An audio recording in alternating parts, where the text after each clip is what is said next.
네, 오늘 본문 히브리서 9장 1절에서 10절까지의 말씀은 구약의 성막과 제사제도를 설명하면서 이것이 장차 오실 예수님을 보여주는 그림자였음을 말합니다. 자, 당시 사람들은 반복되는 제사를 통해서 하나님께 나아갔지만 예수님은 단번에 완전한 길을 열어주신 참된 대제사장이 되셨습니다. 자, 참된 길을 열어주시는 예수님을 묵상하면서 함께 말씀을 읽어보도록 하겠습니다. 첫 언약에도 섬기는 예법과 세상에 속한 성소가 있더라.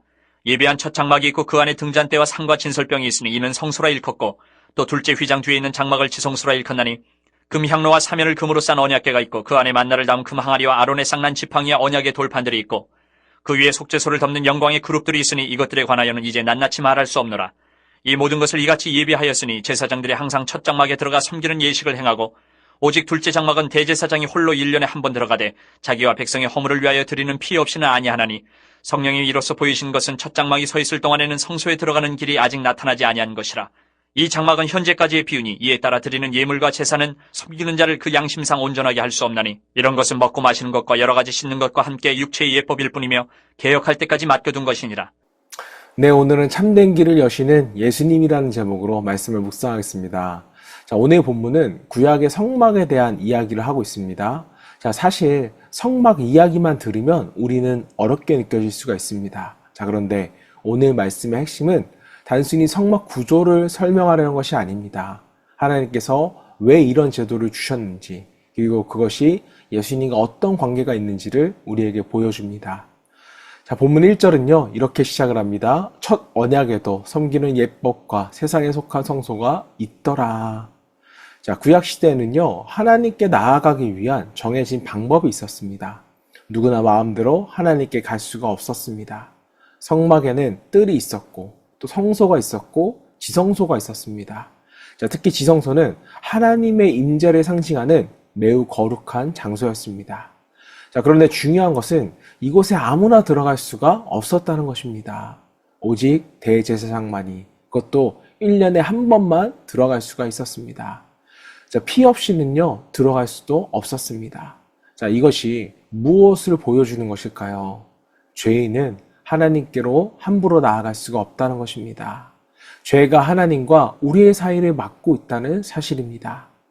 자, 사람들은 끊임없이 제사를 드렸습니다. 죄를 지을 때마다 짐승을 잡아야 했고 또 피를 흘려야만 했습니다.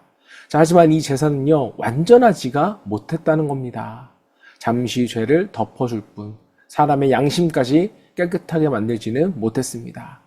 자, 본문 9절은 이렇게 말씀합니다. 이 장막은 현재까지의 비유니 이에 따라 드리는 예물과 제사가 섬기는 자를 그 양심상 온전하게 할 수 없나니.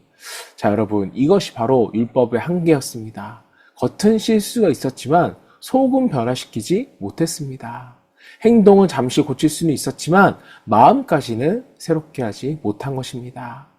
자, 오늘날도 마찬가지입니다. 자, 사람들은 자신의 방법으로 하나님께 나아가려고 합니다. 또 착하게 살아보려고 노력합니다. 열심히 봉사도 해보고 종교 생활도 열심히 합니다.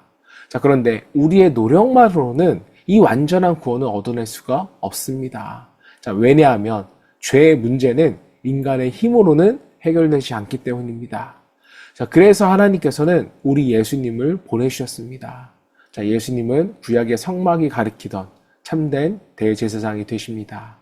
짐승의 피가 아니라 자신의 피로써 우리를 구원하신 것입니다. 자, 반복되는 제사가 아니라 단 한 번의 완전한 제사를 드리셨습니다. 구약의 대제사장은 두려움 가운데 지성소에 들어갔지만 예수님은 우리를 위하여서 한 해 앞으로 담대히 나아갈 길을 열어주셨습니다. 자, 사랑하는 여러분, 우리는 더 이상 휘장 밖에 서 있는 사람들이 아닙니다. 예수님 안에서 하나님 아버지께 나아가는 은혜를 받은 사람들입니다. 자, 그러므로 신앙생활은 단순한 종교 생활이 되어서는 안 됩니다. 교회 왔다 갔다 하는 것으로 끝나서는 안 되는 것입니다. 또 예배 형식만 남아있으면 안 됩니다. 하나님은요, 우리의 중심을 원하십니다. 우리의 마음이 하나님께 가까워지기를 원하십니다. 혹시 지금 마음의 죄책감이 있으십니까? 나는 하나님 앞에 부족하다라는 생각이 있으십니까? 자, 그렇다면 오늘 말씀을 기억하시기를 바랍니다.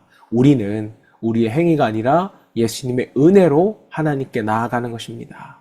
우리의 공로가 아니라 예수님의 십자가 때문에 담대히 서는 것입니다.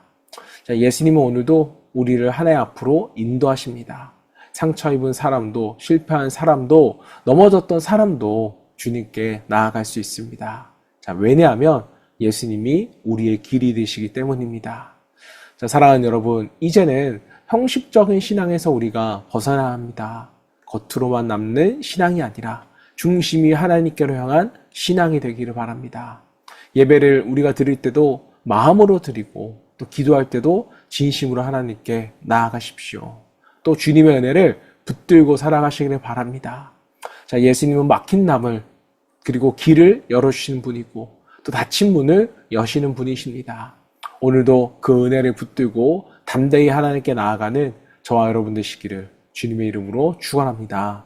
자, 이 시간 우리 함께 기도하실 때 형식적인 신앙을 넘어 중심으로 하나님께 예배하게 하시고 또 예수님의 십자가 은혜를 의지하며 담대히 하나님께로 나아가는 우리 되기를 소망하며 함께 기도하겠습니다.